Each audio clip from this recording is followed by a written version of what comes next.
Hare Krishna. Today we are going to revise and summarize chapter number 8 of Bhagavad Gita titled Attaining the Supreme. And before that, let's do some Guru Vandana. Om Gyan Tirmanandasya Gyananjan Shalakya Chakshurunnilintam Yen Tasmai Shri Gurve Namaha Jai Shri Krishna Chaitanya Prabhu Nityananda Shri Udvait Gadadhar Shivasadi Gaur Bhakta Vrinda Hare Krishna Krishna Krishna Hare Hare Hare Ram Ram Ram Hare Hare.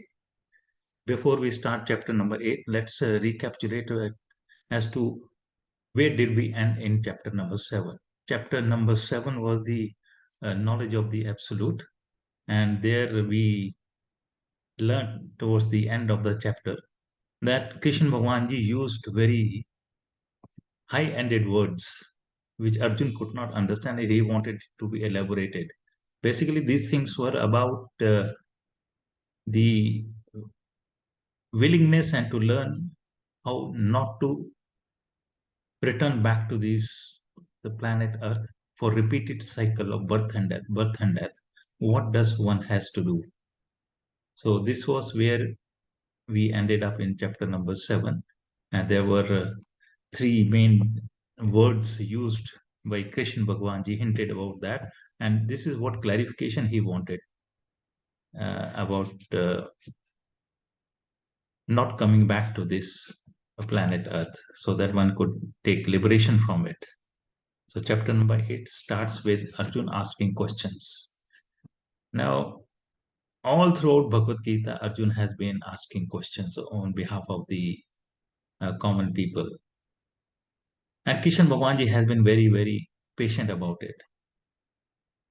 He never got angry as to why are you asking so many questions? And Kishan Bhagwanji kept on and on educating and giving gyan so that Arjun could understand it. And wherever any clarifications were required, Krishna Bhagwanji was very much willing to do that. So in the beginning of the chapter also, in chapter number 8, it starts with asking questions. Now this chapter, little bit I will share with you, is all about how to not get afraid from the topic of death. It so happens that the people who are in material aspirations, day in and day out, running after acquiring more and more material things for their own sense gratifications, they somehow want to avoid the topic of death. Whereas a person who is following spirituality, for him, death is just one of the very many activity which is bound to happen. And he is never afraid of discussing about it. The spiritual person, he knows very well and has understood the shlok which is given in chapter number 2, which I will read out for you, shlok number 13. Dhenu asmin yatha dehe kumaram yovnam zara tatha dehanta prapte dhiras tatrana mohiti, which means as the embodied soul passes continuously in this body from boyhood to youth and then to old age, and then finally the soul passes on to another body at the time of death. Meaning, there are few stages in the life of a person: childhood, youth, then disease, then death is bound to happen. So he, the spiritualist, he is not surprised with this topic of death, whereas a materialistic person always wants to avoid the discussions of this topic. In this chapter number 8, now, attaining the supreme, this topic is discussed elaborately by Shri Krishna Bhagwanji. So let's understand what Bhagwanji has to say and what Arjuna has to ask, In the first two shloks, Arjun asks 8 questions precisely, and Shri Krishna Bhagwan Ji answers the 7 questions in the subsequent two shloks, and the rest of the chapter is all about answering the eighth question of Arjun, which is about death. We will see. The first 8 questions which Arjun asks are like this: what is Brahma, spiritual reality? What is Adhyatma, the pure self? What is Karma, the principle of action? What is Abhitbhuta, the basis of the material manifestation? And what is Adhideva, the principle underlying the demigods? And the second question Arjun asks: who is Abhigyana, the presiding deity of sacrifice? How does he dwell within the body? And by what means are you to be known as the time of the death by persons who mind is controlled? So he is asking how we can reach your abode, how we can remember you at the time of death when the things are not in our control, when we are lying down on the bed, we are very weak. So how does a person know you at the time of death? So these are the questions asked by Arjun. So this Shri Krishna Bhagwan Ji answers in Shlok number 3 and 4. He says, indeed, the eternal, indestructible, supreme truth is known as Brahma. The living entity in his pure constitutional state is known as Adhyatma. And the process of transmigrating through successive species of life, whereby the living entity undergoes birth, growth, and so forth, is known as karma. So karma is the doing of all the activities so that one can then pass on to the another body, or if the karmas as per the expectation of Krishna Bhagwan Ji, then one reaches the abode of Krishna Bhagwan Ji, Golok Vrindavan Dham, and one does not have to return back from there. Further, Bhagwan Ji says, all that is perishable is called Abhibhuta, and the universal form is known as Adideva, the presiding lord of all the demigods. I alone am Adi Yagna, situated in the body as Antaryami, the indwelling witness, and I inspire a person to engage in activities such as sacrifice. So these are the 7 questions answered by Krishna Bhagwan Ji. And way forward, Bhagwan Ji then talks about the 8th question, that is about death. How does one remember Krishna Bhagwan Ji at the time of death? What all one has to do? So here he says in Shlok number 5, whoever at the time of death leaves his body while remembering me alone surely attains my nature. Of this there is no doubt. Ant kale cha mameva smaran muktva klevram ya prayati sa mad bhavam yati nastas shanshaya. There is no doubt about it. That whoever remembers me at the time of leaving the body, he will certainly achieve me. There is no doubt about it. And then further, Krishna Bhagwan Ji says, whatever one remembers at the time of giving up the material body, O son of Kunti, one is sure to attain that same state again due to being always absorbed in such contemplations. So in these shloks from shlok number 5 to 8, Krishna Bhagwan Ji talks about the 8th question about the death of a person, the how to remember him over there at the time of deathbed. And he also makes it very clear. So whatever nature you remember me at the time of death, you will bound to receive that nature. And there is no doubt about it. And if you are remembering Krishna Bhagwan Ji, At the time of death, while passing on to another body or to uh, ultimately exiting the body, you are bound to achieve Krishna Bhagwan. So it's very, very important till the last breath, one should continue to remember Krishna Bhagwan. And then further Bhagwan says, therefore, you should always remember me and fight. With your mind and intellect devoted to me, you will attain me without a doubt. At the time of death, you will remember Krishna Bhagwan only when you now remember Krishna Bhagwan every now and then. So make it a habit to always be engrossed in thinking about Krishna Bhagwan.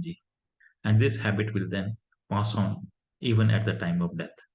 And when you remember Krishna Bhagwan at the time of death, to repeat, one will certainly achieve Krishna Bhagwan. The chapter of this, the topic, title of this chapter is Attaining the Supreme.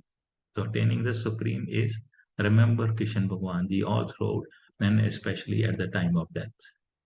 Further, to support this, Krishna Bhagwan says, by engaging in this yoga practice of constantly contemplating the Supreme Divine Person and not permitting the mind to wander elsewhere, one will surely attain me. Let your mind not waver here and there, thinking of various material aspirations.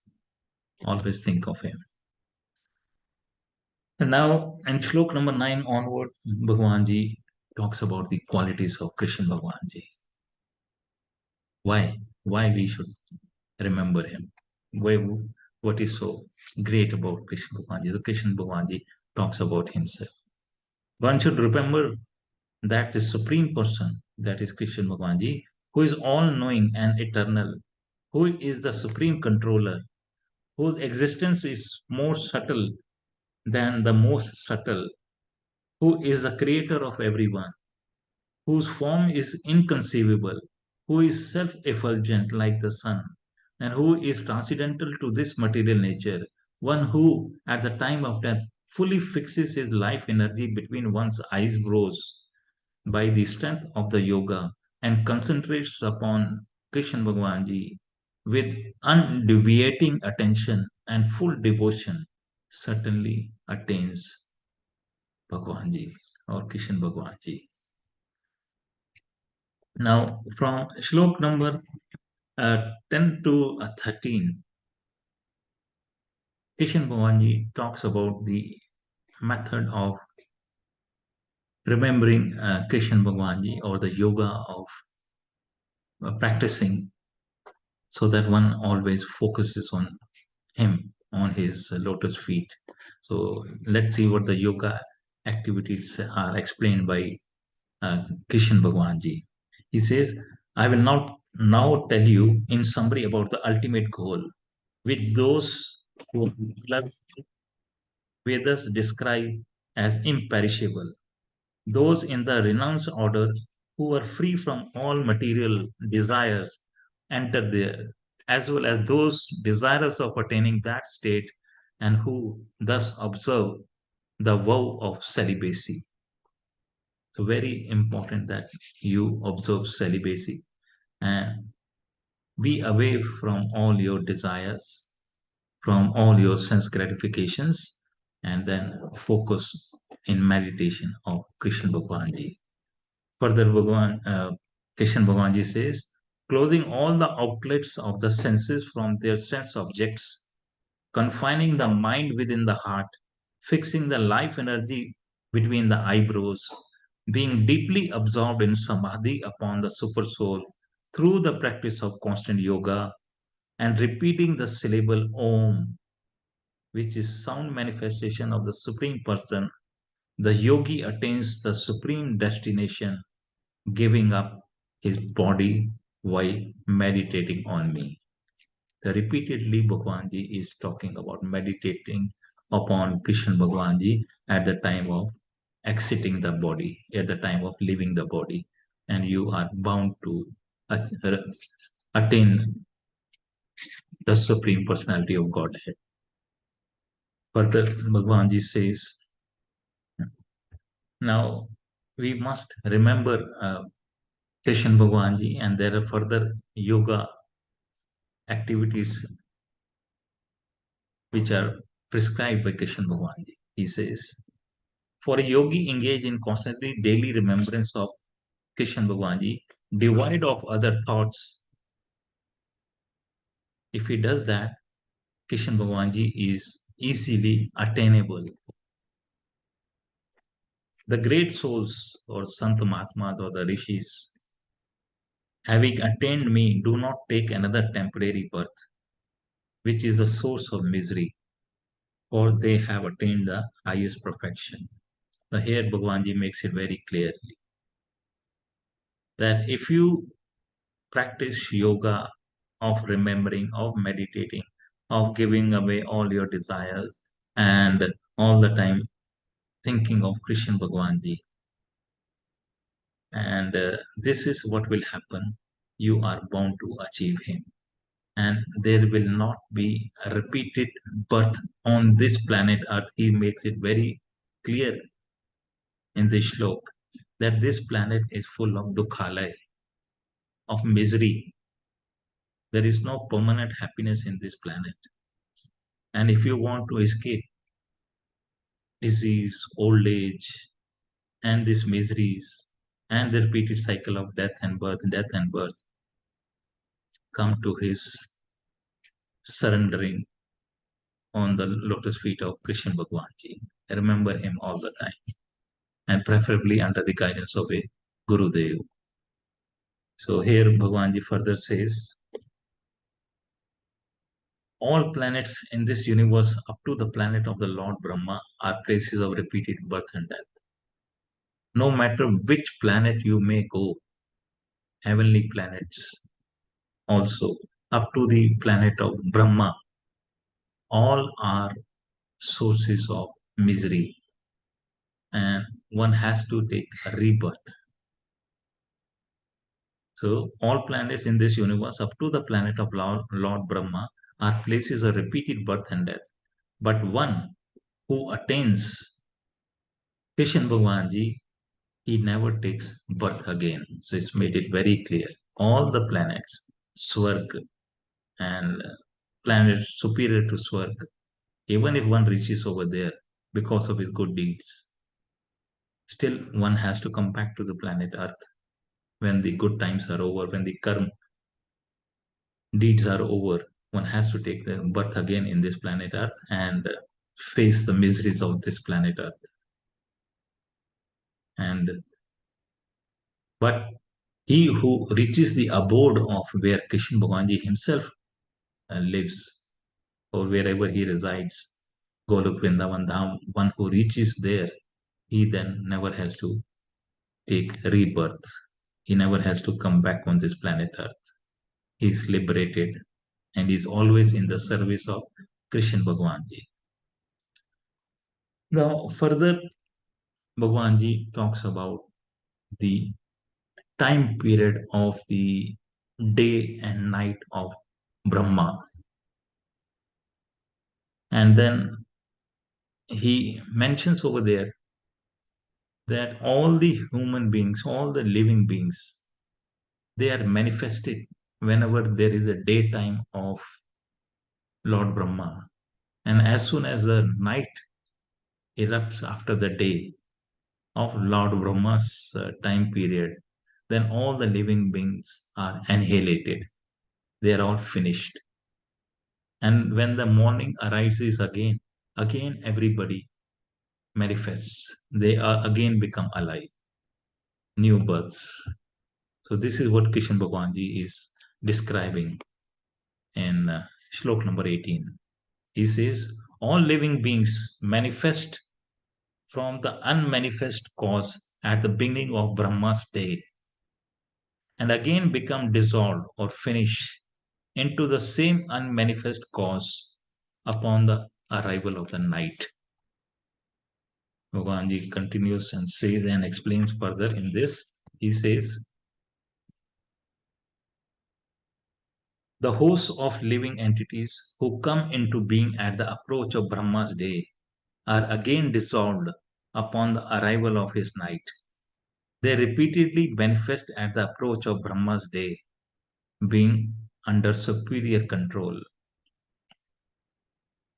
Yet, superior to the previously mentioned unmanifested state, there exists another supernatural unmanifest nature which is without beginning and which is not destroyed, even at the time of the great dissolution, when all life forms in this world are annihilated. So Bhagwanji over here says that there is another lok, there is another planet which is unaffected by this cause of manifestation and unmanifestation of Brahma's day and night. There, the impact of death and birth does not take place again and again. And that is the planet where Kishan Bhagwanji himself lives.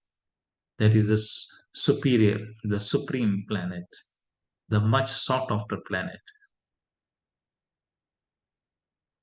So one has to strive to reach that place. He talks about the superior spiritual world where Kishan Bhagwanji lives, and not the other planets where up to Brahma's lok, where one has to take birth and again, birth and death again. Bhagwanji says in Shlok number 21, that eternal unmanifested nature is known as the imperishable truth or Akshara, and it is the supreme destination. Having attained that destination, which is Krishna's eternal abode and his eternal nature, the living beings never return to this world of birth and death. He's made it abundantly very clear how to attain the supreme personality of Godhead. Try to reach his planet by your deeds as prescribed in the scriptures and as prescribed by the and taught by the Gurudev, at direction given by the Gurudev. So Bhagavanji further says, that supreme person is solely attainable through unalloyed devotion. All living beings are situated within him, and by him, this entire universe is pervaded. He is the one who is operating this entire universe. He is the controller, and he is the ultimate doer. If one understands this thing, a person will not feel that he is the doer himself. Now, everything that is being done is done by the Lord, by Krishna Bhagwanji himself. He is the doer, he is the controller. Always keep that in mind. Then now Bhagwanji talks about devotion, bhakti. That through bhakti one can achieve Krishna Bhagwanji. That is one of the easiest way of achieving Kishan Bhagwanji. So Shlok number 23 to 28, the last section of this chapter, Kishan Bhagwanji talks about the power of bhakti to attain the Supreme. So let's see this. So far we have learned that the people who are engaged in material aspirations, in accumulating all material wealth, whenever the topic of death arises, they try to avoid it. Whereas a person who is into spirituality, he understands that there is bound to be childhood, then there is bound to be youth, and then there is bound to be uh, diseases, and then there are bound to be old age, and then finally a person is going to die. This is a sequence made by Krishna Bhagwanji, and it is bound to happen to everybody. And after death, birth is bound to take place, or one is bound to reach the abode of Krishna Bhagwanji if his deeds are very, very good, as per the scriptures and as per the directions of our Gurudev. So this a spiritual world person, he understands it very clearly. But the person who is in material life and accumulations, he is bound to be away from the topic of death. Just imagine you are going to a movie, and you meet your friend who has already seen that movie. Now he starts describing the entire movie and even the end of the movie, and you stop him in between. Wait, wait, wait, wait. I don't want to know the end. Otherwise, there will not be any charm of me seeing the movie. It's the same way. A materialistic person never wants to see the end. He never wants to talk about the end. He thinks that whatever he has accumulated, whatever he is doing, is going to remain with him permanently. So death topic is adorned and welcomed for discussions by a person who is into spirituality, and because he has achieved this state of affairs through bhakti. Now, Bhagwan Ji from Shlok number 23 to 28 talks immensely about devotion service or bhakti. So let's see. He says, I shall now explain the different paths by which yogis who pass from this world either return or they never return back. So basically, it is what Bhagwan Ji is not going to talk about is that a person who leaves this planet during daylight, when there is happiness around, when there is more and more of life, when he leaves during daytime, he never returns back. But when a person leaves during the darker times, right, or what we call during Krishna Paksh, dark days, he has to then return back. Let's see what Bhagwanji has to say. Those who know the supreme absolute reality and who depart from this world during the influence of the presiding deities of fire, the light, auspicious days, the fortnight of the waxing moon, and the 6 months of the sun's northern course attain the realm of the supreme absolute or Brahma. So, whenever there is light, whenever the days are auspicious, whenever deities of fire are there, whenever a person leaves during this time, he never returns back. He is he attains the realm of the Supreme Lord. But on the contrary, the Karm Yogi who departs by the path of the demigods, who preside over the times of smoke, the night, the dark half of the month, and the 6 months of the sun's southern course, attains the heavenly planets such as the moon, after enjoying celestial pleasures there according to his karma, he again returns back to this material world. Dark days. Then further Bhagwanji says, in departing from this world, only two paths, the bright or the Shukla Paksh and the dark or the Krishna Paksh, are considered to be eternal. Passing through the bright path, Shukla Paksh, one attains liberation, and passing through the dark path, dark days, Krishna Paksh, one returns to this world. And towards the last two shloks, Bhagwanji then emphasizes more upon bhakti and the people who do not return back to this planet Earth. That is how to attain the Supreme Lord. So he emphasizes on this shlok number 27 and 28. He says, those yogis who have knowledge of these two paths are never bewildered, they are never confused. Therefore, always remain fixed in yoga on the lotus feet of Krishna Bhagwanji. So, and the last shlok Bhagwanji says, the benefit of achieving by the bhakti yogi who comprehends the truths that I have spoken to you far surpasses all the results achieved through the pious activities such as the study of the Vedas. performance of fire sacrifice, austerities, and charity, for he attains Kishan Bhagwanji's transcendental eternal abode. So through Bhakti Yoga, and towards the end of this chapter, Bhagwanji emphasizes a lot.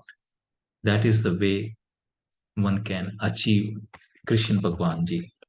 So what we have learned over here in this particular chapter is that we should ultimately go in for bhakti, and it is very easy to achieve Kishan Bhagwanji through bhakti. And here he mentions that then Kishan Bhagwanji then concludes by outlining the most effective process to attain the Supreme Lord, and that is Bhakti Yoga, the path of active service to God in a mood of devotion. And this is described as the topmost spiritual path. In an age of materialism and temptation coupled with individuals' weaknesses and lack of spiritual aspiration, a highly practical and powerful spiritual process is required. Through Bhakti Yoga, anyone can experience an incredibly fulfilling spiritual connection in a very short time. If one is thus able to saturate their consciousness in God, they will be sure to attain the supreme destination, regardless of all the technicalities and intricacies that other spiritual processes may stress. So, thank you very much for being with me. That is the end of chapter number 8. And in chapter number 9, we shall be learning more about the very, very crucial information about attaining Kishan Bhagwanji and to remain in Bhakti Yoga, the benefits of Bhakti Yoga, as we learned in the beginning when we started chapter number 7. Chapter number 7 to chapter number 12, they talk about Bhakti Yoga. That is the middle of the Bhagavad Gita. Chapter number 1 to 6 of Bhagavad Gita talks about the Karma Yoga. Chapter number 7 to 12 talks about the Bhakti Yoga. And chapter number 13 to 18 talks about the Jnana Yoga. So we are very fortunate to be in the middle of the Bhagavad Gita, and we are just completed chapter number 8. And in the ninth chapter also, we will be learning more about Bhakti Yoga. So thank you very much. Hare Krishna, Krishna Krishna, Hare Hare, Hare Ram, Ram Ram, Hare Hare.